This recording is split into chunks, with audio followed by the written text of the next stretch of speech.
Welcome back to Teutschenthal in Germany for the second of the MX1 races. Michael Pichon again has that pole position.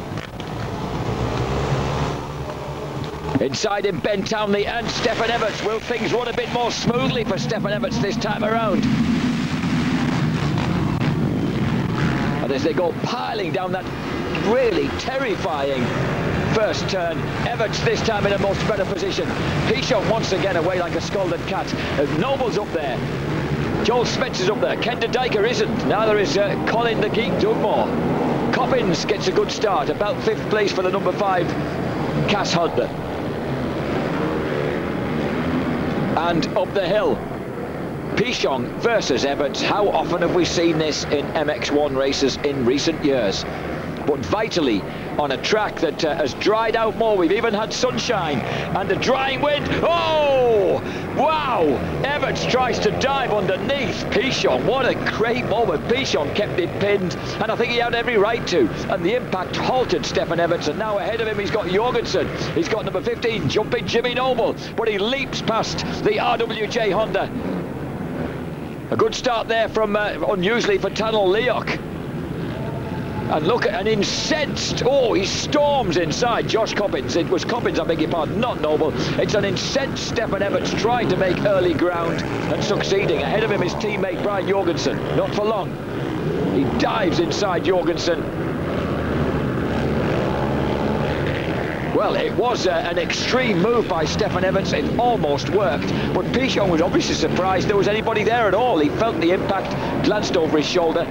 Joel Smets had a moment, and that's dropped him back. Look at Everts, he's squeezing Jorgensen ruthlessly against the grass bank, and Yogi has to give way. Ben Townley, at the moment, is in 2nd place. Pichon has escaped, and Everts is having to drill in some fast laps straight away and pull some ruthless moves to try and get back on tack. Oh, Ben Townley leaves him a load of room, and Everts is through and back into 2nd place and roosting furiously all over the signallers in the signalling area.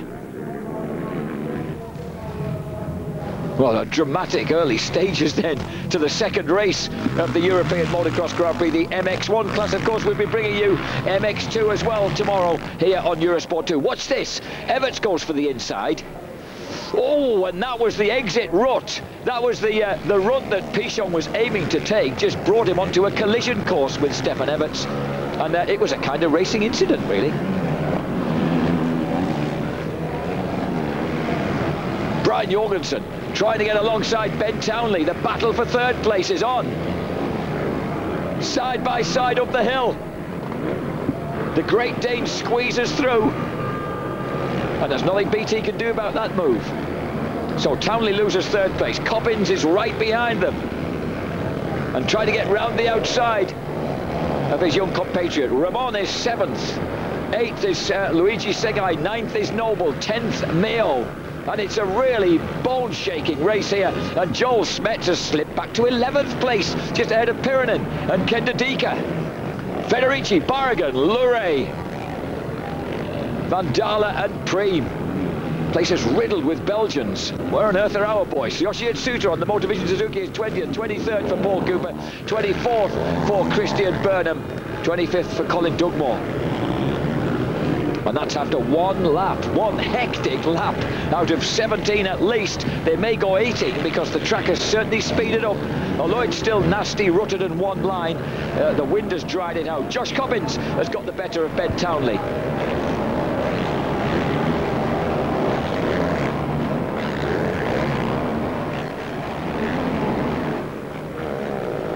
Some really hectic action going on here on the opening lap.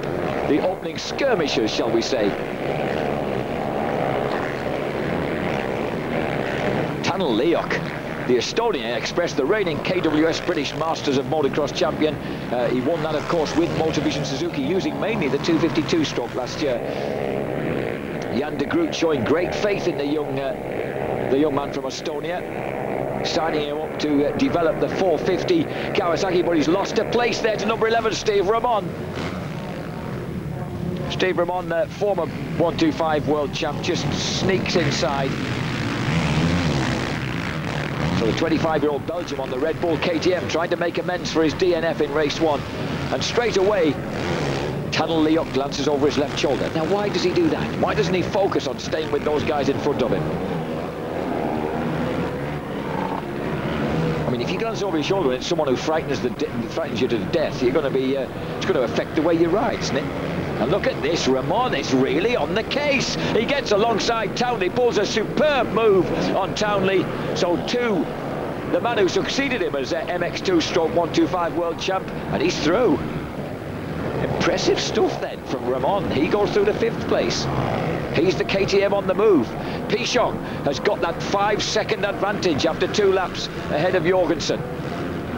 Leok's been pushed to 7th. He's got Luigi Segai behind him. A good ride from the Frenchman.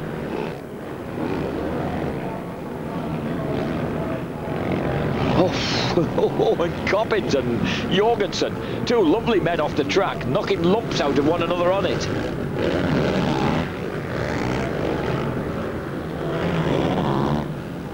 Oh, and there's... it's become a 3-way battle because Ramon is right there with them. So Yamaha leads Honda, leads KTM. In front of this superb crowd. Well, they've suffered a bit of, at least the weather, the rain stopped by 1 in the morning, so they haven't got too wet today, but it certainly affected the nature of the track.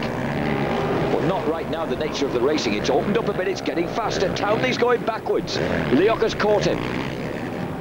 Ben Townley, after that encouraging first race ride into 3rd place, getting the better of Coppins in the closing stages, is not enjoying this. Look at the rapeseed in the background. Beautiful colours around this picturesque circuit at Talcassel, just outside the town of Teutschenthal. Look at the riders fanning out. I'm so impressed with Ramon. Why doesn't he ride this like this all the time? Look, he stuffs it inside Coppins. And we're so used to the quiet Belgian, well, being quiet on track as well. But this is a stupendous performance by him. Ramon, as if he's been lit the blue touch paper, been fired up by what happened to him in the first race, is obviously looking for a rostrum position in the second one. And he's attacking Jorgensen hard. Brian Jorgensen won his first Danish championship, the 80cc Danish championship back in 1987. Won it again on the big wheel division in 88. It was another 6 years before he became European and Danish 125 champion. And of course he was based in the UK for a long time with Rob Hooper's Suzuki squad and then Steve Dixon's Yamaha UK team. Up front, Pichon, is he going to get a double? He's leading Everts, but it's a tense one. Everts is keeping the pressure on. Segai still showing really well on his Yamaha, the Frenchman, the French gypsy in 7th place. But look at this berserk goings on here. And Brian Jorgensen doing what he does best, swapping lines and getting under people's front wheels, flicking it sideways in midair. He can take a lot of room up on a racetrack when he wants to, Brian Jorgensen. And so we've lost Paul Cooper. We've lost Paul Cooper. The man who's leading the British Championship has had a coming together with Colin Dugmore. There's Dugmore in 25th place. Coops was ahead of him. They've had a collision, the 2 South Africans, one from Cooper from Cape Town, settled in the UK and courting a beautiful English girl, and Colin Dugmore with an equally beautiful German companion living in Germany. They've had a coming together and it's burst the radiator on the Multitech Honda, and just to compound the woe of his 21st and no scoring finish in race 1, Paul Cooper, the 33-year-old leader of the British Championship, is out of this race with a burst radiator after that collision. That is Pichon at the front. You can see he's got a handy advantage over Stefan Everts. We won't, of course, expect Everts to lift off. No way at all. He's going to keep the pressure on. Hopefully he's begun to control the red mist that may have descended after the early collision. He got plenty of practice, of course, at Namur. He said, I tried to stay calm when Ben Townley was behind me. I just rode some smart laps. In Portugal, when Pichon was behind me, I got excited, overexcited, and fell. I didn't want that to happen again. I knew that catching me was one thing, but for Ben to get past was something else. And he says, it goes to prove you're never too old to learn, and I can still learn some stuff about this game called motocross. His closest advisor, of course, is still his dad, Harry Everts, himself a 4-time world champion. First in 1975, was that really 30 years ago? And then again, that was the 250cc category for Puch, the Austrian manufacturer, as we watch Josh Coppins attack Brian Jorgensen. Steve Ramon has finally got through. Harry Everts, of course, went on to win a hat-trick of 125cc world crowns for Suzuki in 79, 80 and 81. Josh Coppins keeping the pressure on, one-handed in mid-air as he tries to find a way past Jorgensen. Has he done it? He turned tight, he got the power down early, and the Cass Honda, oh no he doesn't. Jorgensen responds side by side, and he clips the inside of the Cass Honda and just catapults Coppins across to the earth bank. Terrific, rousing battle going on between the two 28-year-olds here. Jorgensen still has the advantage over. Welcome back to a burst of sunshine here at Teutschenthal. Yes, the weather's finally looking up. The terrific battle still going on for 4th place between Brian Jorgensen on Yamaha number 8 and Josh Coppins on Cass Honda number 5. And this was the moment at which it surely looked as if as if Coppins had got by, but all it took was that little nudge from Brian Jorgensen. But not this time, surely. Yes. No, Jorgensen's still there. Oh, he glances over his right shoulder and sees nothing, because Coppins was right by him on his left shoulder.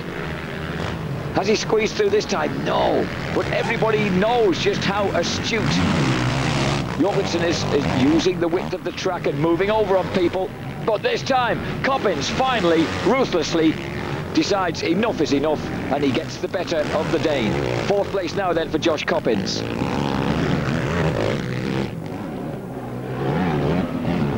And the sunshine's gone again. Well, no, there's still a bit there. You can still see a rather pallid shadow beside the lads. 5 laps into race 2. Pichon has an 8.9 second advantage. Ramon is a distant 3rd, but a good one. Coppins 4th. Jorgensen now back to 5th. Tanel Leok is in there in 6th. James Noble just ahead of Ken Dedika and Ben Townley. Smets, Pirinen, Federici. Pirinen having another good ride. Jonathan Barragan after that sloppy fall. The 19-year-old, one of the prodigies, of course, of Harry Everts, who works for the Spanish Motorcycling Federation, bringing on their kids.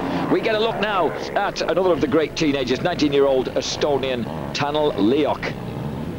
Came up on the 125s, always looked a more likely 125 than big bike runner, but suddenly the curly-haired, swashbuckling Estonian found people interested in him on a bigger bike, including Jan de Groot.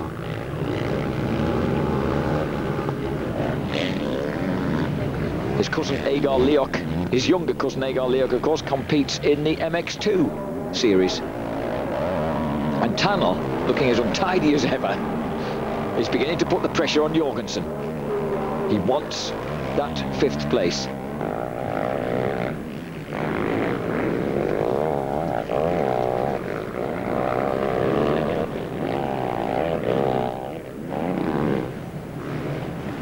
Tanel Leok rode his first Grand Prix in 2001. His best result, 4th place on the Isle of Wight, of course, for Motorvision Suzuki in 2004. And there will be a round on the Isle of Wight again this year. So we'll be seeing two motocross GPs in the UK. One at Matcham's Park, one at Arraton on the Isle of Wight. And also, of course, in Northern Ireland at Ballykelly. Desert Martin, the greatest of the Northern Irish tracks, will host the Irish Motocross Grand Prix.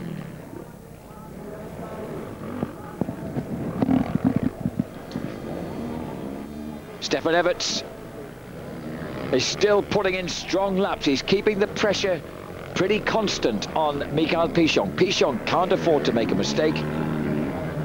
He didn't make a mistake in the first race. Can he do the same in the second? And help once more to lay the demons to rest that cost him so badly last year when he had that huge fall in qualifying.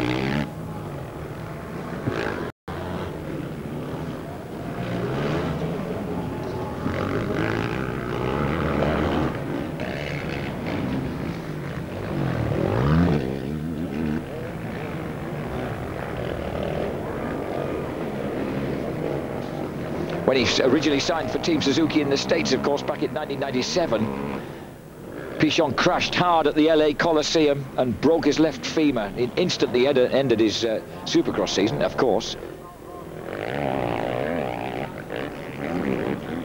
But he still made a terrific comeback, made a heroic return at Glen Helen for the opening round of the 250 Nationals that year. And subsequently finished second overall that year in the FIM World Supercross Series. Most of these guys have suffered injuries in their time, of course. Everts lost the whole, really, of 1999 and 2000 to injury before getting signed up by the very astute Michele Rinaldi at running the factory Yamaha team and going on to win 4 further world titles in succession for the Italian-based Yamaha squad.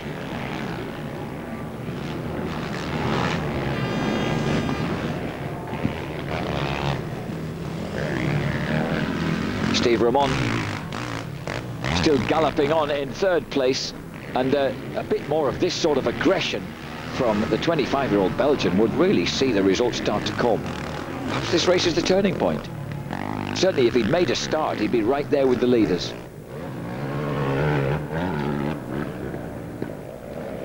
So 3 different makes of machine in the front running here. Honda lead, Everts on Yamaha 2nd, Ramon for KTM 3rd, 4th Coppins, Cass Honda, 5th Jorgensen, Rinaldi Yamaha, 6th Tunnel Leok, De Groot Kawasaki. Kawasaki, of course, hindered by the fact that the noble 6 foot whatever an inch Jan de Groot was in hospital for 3 weeks, having an old leg injury sorted out earlier in the season. James Noble, Ken Dedeka.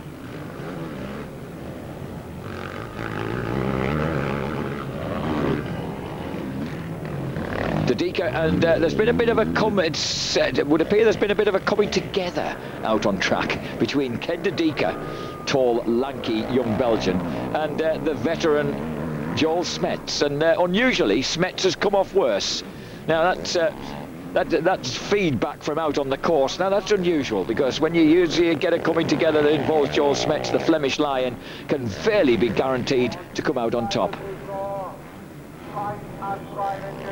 That beautiful yellow rapeseed field in the background there, that's the best match to Mikael Pichon's movie star racing top that we've seen today.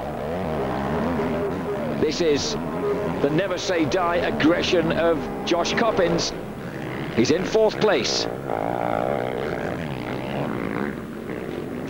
Like Josh says himself, a man who's come up the hard way from Motueka in New Zealand, just turned 28 years old.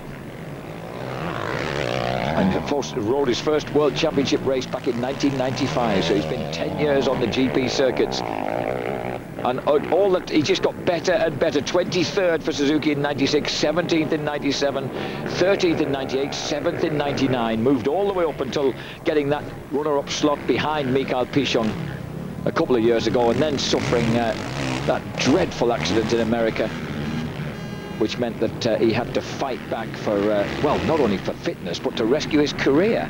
It's a tribute to how nail-hard and tough he is that he was able to do that. And this is Joel Smets trying to recover time. Smets, of course, will be a bit des after that good 2nd place, hauled him back into championship contention. The Gabor Suzuki team leader desperately trying to get back into contention, but he's got a virtual 3rd place, amazingly, in the Grand Prix. The fact that he's struggling back down just inside the top 10 will still be good enough to land him on the rostrum. Pichon, of course, will be a clear overall winner if he stays in 1st place.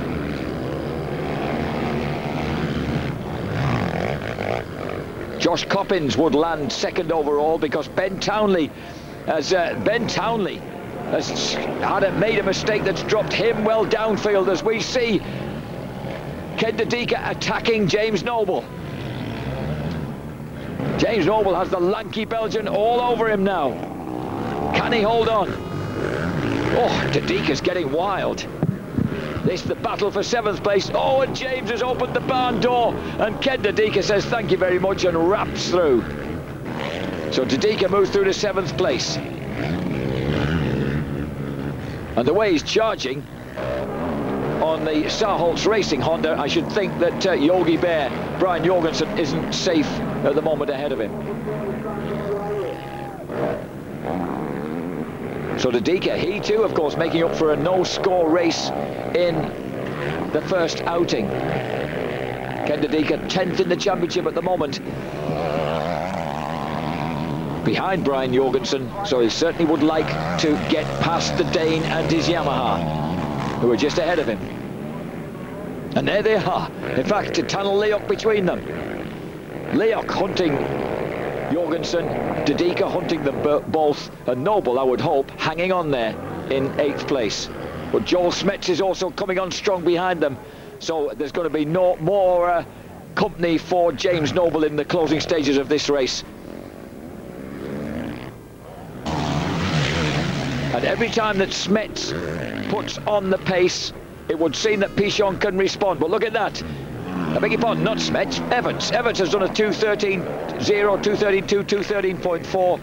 And Pichon just dropping into the early 2:14s on lap 9. So he needs to respond to the pressure that Evans is bringing on. We'll take a quick break and be back with the dramatic close. Welcome back to Teutschenthal, and the sole representative of the Martin Movistar Honda team out here in Germany is in the lead, commandingly in the lead. His teammate Xavier García Vico is not here. He's nursing a back injury that needs further rest. And Stefan Everts still prowling, still pressuring, still setting quicker and quicker laps in his attempts to disrupt the calm of the man in front of him. The gap, 8.6 seconds. It's remained tantalizingly constant as Pichon seems able to respond.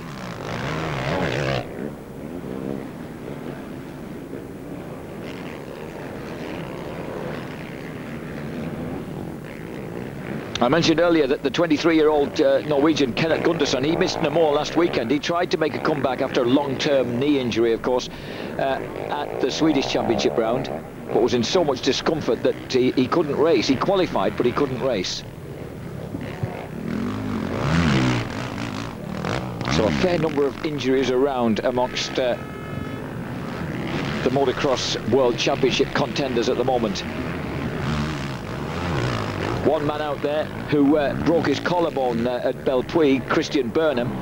The break was so close to the sternum that he couldn't have it plated like Kevin Strivos did. He just had to let it heal naturally, and probably better actually in the end.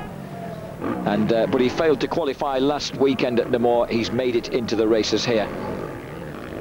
And once again, Everts, constant, super constant in the low 13s. But Pichon seems able to respond and just drop into the 2-minute 12s when he needs to.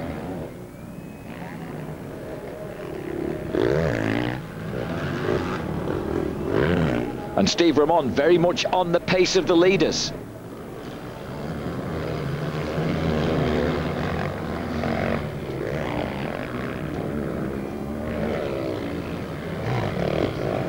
Ramon on the Red Bull KTM. Only ever won the 4 125cc motocross Grand Prix. He was one of these guys whose World Championship came through consistency more than anything else. But of course, what he did have happening, that most people don't, was the last year of the dreaded one single moto format, which meant that Stefan Everts was riding the 125 Grand Prix as well, remember, for L&M Rinaldi Yamaha. So he won a fair number of them in finishing second in the championship that he joined in part-way through.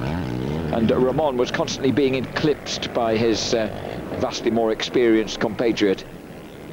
Nonetheless, he took the championship at the end, and he at presently has a 5.2 second lead over this man, Josh Coppins.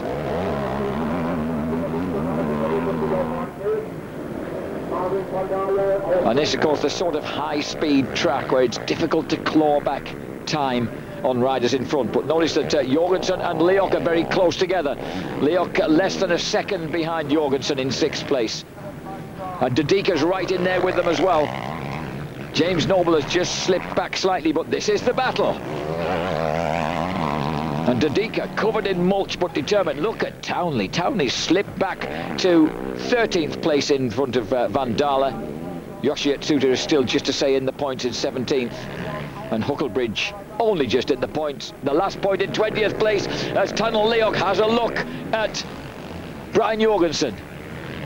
That was more than a look. That was almost a determined move. Tunnel, who looks almost too tall for the Kawasaki. Oh, he gets the drive he needs. Just as the Yamaha momentarily wheel spins itself to a halt, Tunnel Leok surges across the hilltop. He's through into 5th place. That's a very sweet photograph of Tunnel Leok. He usually looks a lot scruffier than that. They've obviously washed and polished him for the occasion. And here's Ken de Deeker now moving up on the ailing Yamaha as well. Jorgensen, remember, won the first race at Namur last weekend. Was the double race winner here on Honda just 12 months ago. But he's really coming under the hammer of the teenagers at the moment. Ken de Deeker from Leuven in Belgium, the hometown, of course, of the legendary 5-time world champion Roger da Costa, boss of Suzuki America.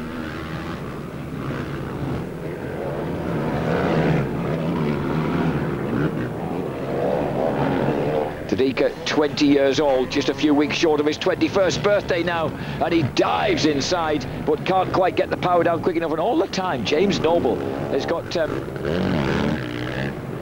pretty good view of this, the best view in the house. Notice that the Estonian Leok on his Kawasaki is just edging away from this battle between Yamaha and Honda. James Noble hounding the two of them, holding on, hoping perhaps that they might just do one another a bit of damage. But all the time he's being possibly closed down by Joel Smets. Luigi Segai having that great run on his Yamaha. But Smets is hunting the boys. Oh, and that was a nasty landing there for Jorgensen. Again, it costs him. It just needs a mistake like that for someone to get through. De Deeker couldn't take advantage then, but he can now. And he just decides to park Jorgensen in the rut that he's occupying. And that's it. Jorgi's pushed back into 7th place.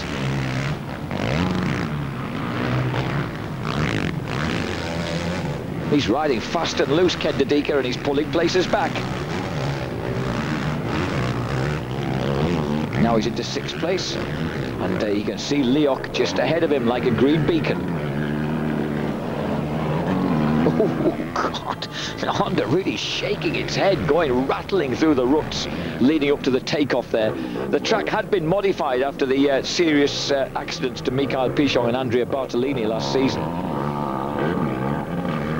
Redesigned to reduce the speed before that final tabletop, which is why the guys aren't really getting the slate, especially, of course, as well because of the ruts on takeoff. They're not getting the distance across that tabletop that they were 12 months ago. James Noble is now encouraged. He's beginning to close the gap on Jorgensen. He must feel that Jorgi's beginning to tire. Come on, James, lying second. He was second, of course, in the British Open Championship to Josh Coppins last year, and he's lying second, just 10 points behind Paul Cooper this year. Plenty of encouragement for Mikael Pichon. I wanted to stay with that other battle. Pichon still leads. And Smets, look at Smets now. Smets has absolutely decked Luigi Segai. Joel Smets has smacked Luigi Segai to the ground. Oh, and the French gypsy, the lovable, laughing French gypsy, was enjoying such a good ride. He isn't anymore. He's thoroughly shaken up, and he's remounted right near the back of the top 20. Back outside the top 20, Luigi Segai is there in 21st place with the Huckster just ahead of him. So Luigi Segai was looking so solid in about 8th or 9th place there. Joel Smets has well and truly given him the rap. He's slammed the Yamaha to the deck, and now he's in storming pursuit of Jorgensen and Noble. Current leader is the movie star Martin Honda of Mikael Pichon. The lap number 57 is Christophe Salates of Belgium on his Honda.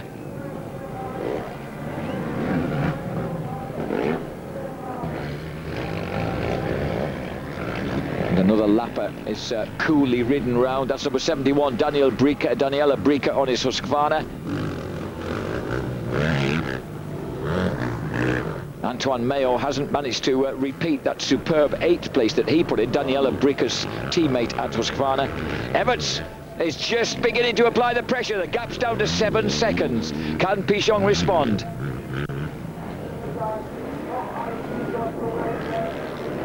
Pichon so often complains of a bit of arm pump when he gets tense in a race, but look, Everts really is turning the screw now.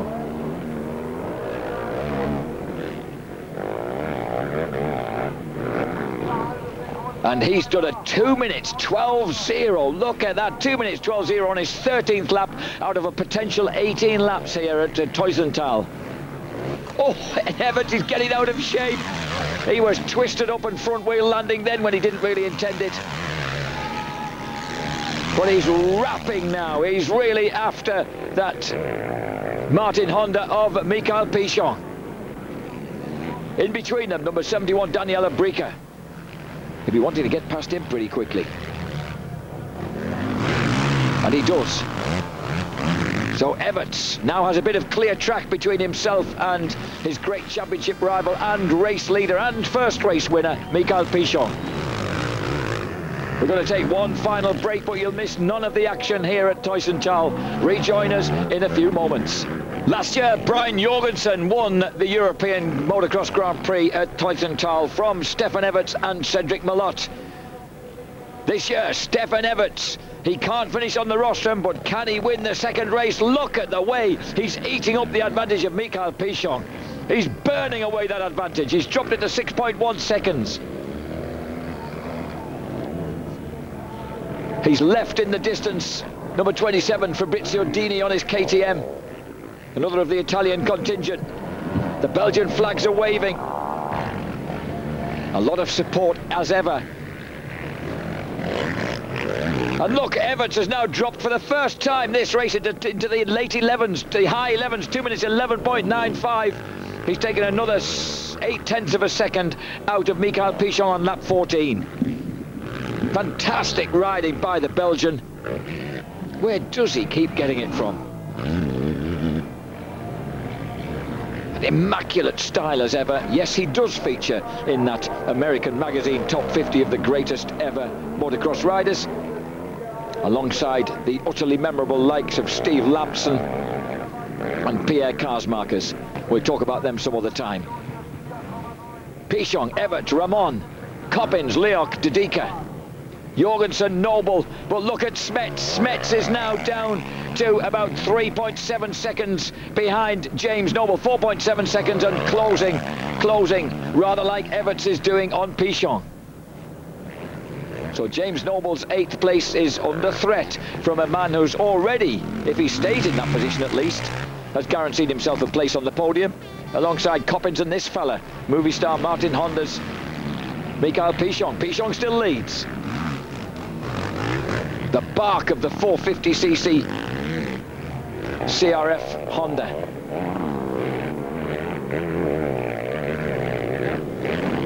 Meanwhile, the battle is also hotting up for 3rd place. Number 12, looking anxiously over his shoulder, is Christian Burnham on the Bike Sport Honda. He senses that someone's coming up behind him. And it's Steve Ramon.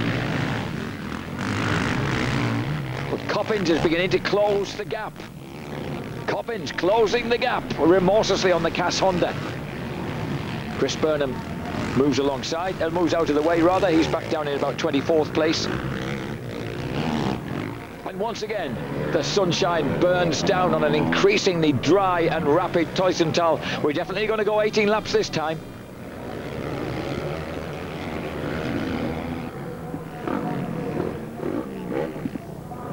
This, of course, was also the circuit that brought Stephen Sword, the Scotsman, racing for Jan de Groot Kawasaki, his first ever and so far only MX2 Grand Prix victory 12 months ago. And we'll be seeing the MX2 action here on Eurosport 2 tomorrow.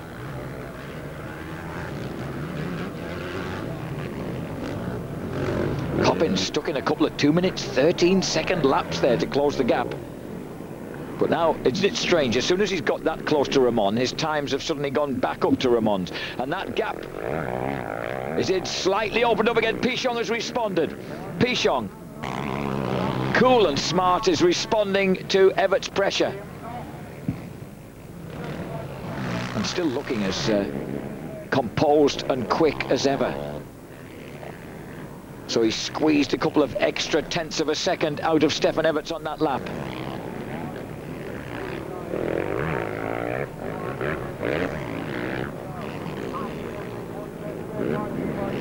Stefan Everts, what he does know, of course, is that he will still lead the World Championship. And, of course, our next motocross Grand Prix, would you believe, takes place in Japan. It's a lot of years since we were in Japan.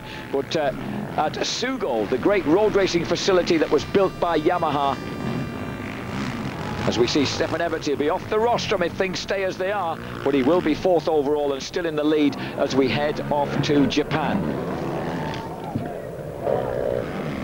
We've never, of course, raced a motocross Grand Prix at Sugo. World Superbikes and have been there in the past. And there is a great off-road facility that is going to be used for the first time this year.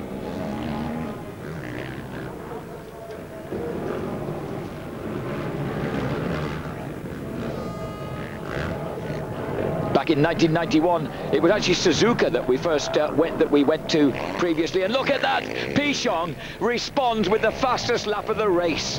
How cool is that? 2 minutes, 11.8 seconds. He chips a tenth of a second off that amazing lap of Stefan Everts. So Mikael Pichon really just pointing out that, yes, he is in charge of this race. It was back in 1991 we went for the first 250cc Japanese Grand Prix. Remember the pinnacle of that astounding battle for championship honours that year between Americans Trampas Parker for Honda and Mike Gunnar-Healy for KTM, which Parker just won with help of interference from American champion Jeff Stanton, who won the Grand Prix for Honda.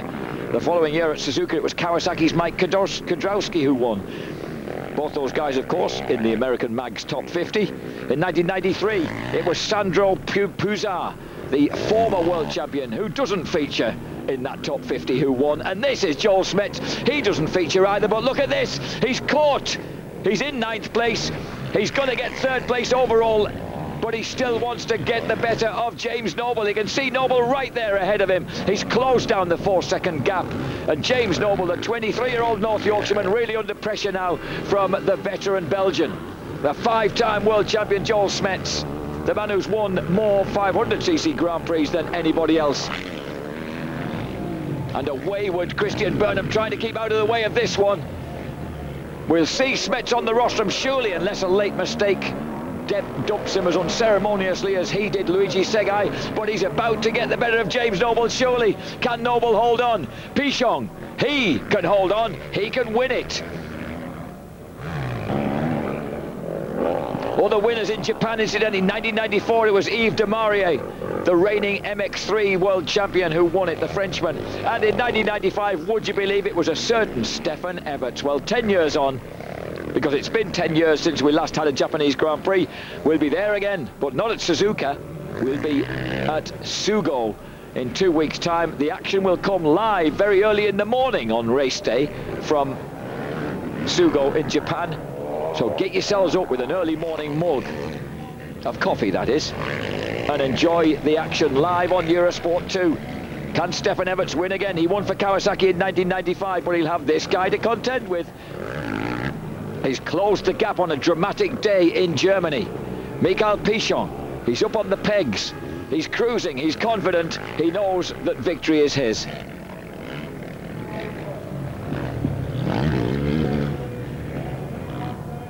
The 29-year-old Frenchman, birthday 13th of February 1976. 13, unlucky for some, not for this guy. Already a double world champion with Suzuki. He waves to this huge crowd in Germany as he crosses the hilltop. Just don't take your eye too far off the ball at this point in time, Mikael. Meanwhile, behind him, of course, there's that merciless duel going on for 8th place between Smets and James Noble. And this is a great return to Teutschenthal. That's really laid a few gremlins down from Mikael Pichon. His World Championship challenge came to an end here 12 months ago. It's been reignited here in 2005.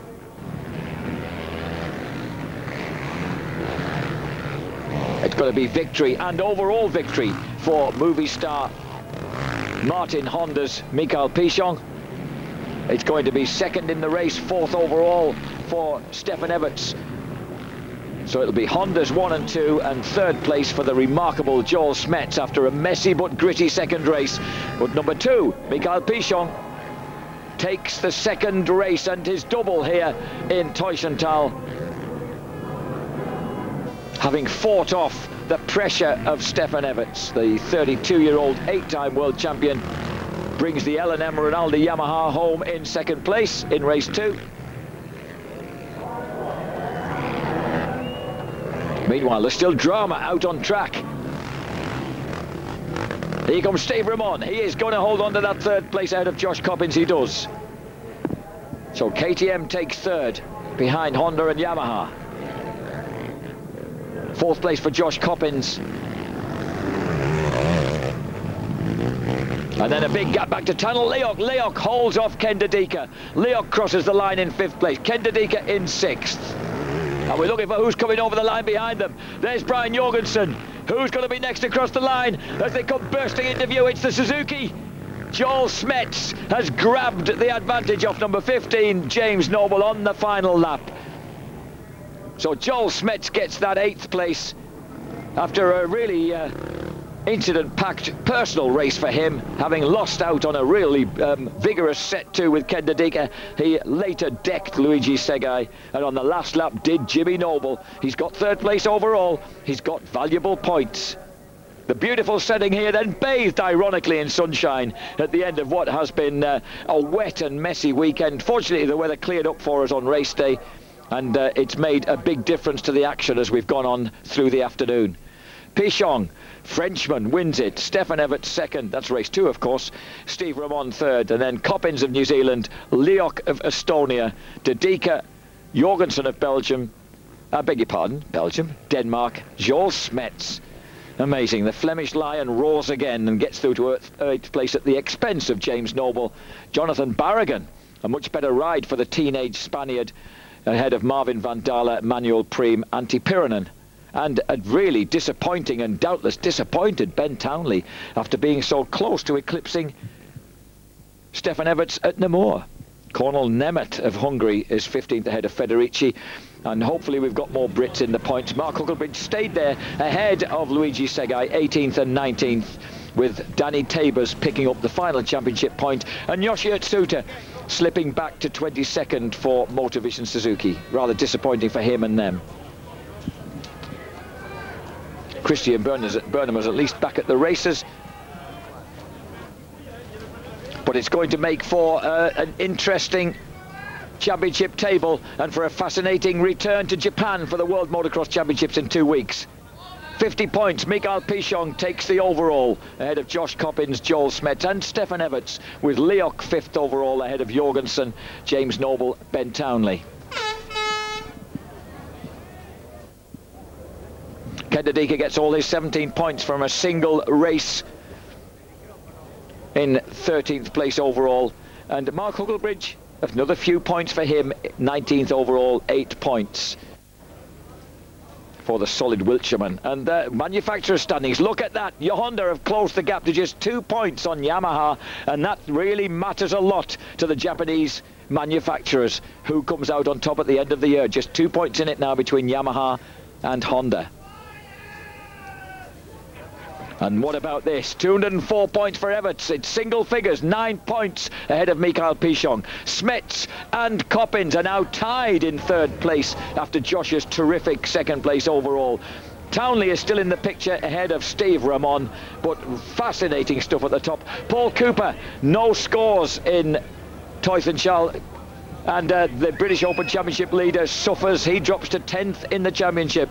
From Jack Bernicle, hope you've enjoyed the action. Don't forget, we'll be back with Japan in 2 weeks' time. See you then.